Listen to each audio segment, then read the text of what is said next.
Now, one of the things where people go wrong is in marriage when the marriage is struggling. Remember, marriage is a very big sacrifice.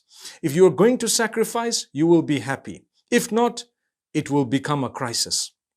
So if you want to protect yourself from the crisis within marriage, learn to trust one another and don't give reason for your spouse not to trust you.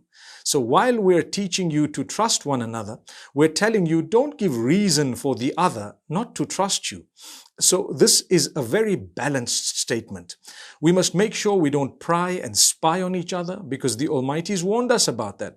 Similarly, speak good with each other, help each other, reach out to each other. Don't put pressure or don't actually ask one another to do that which is going to be difficult, very difficult, because then it might create a crack in that marriage.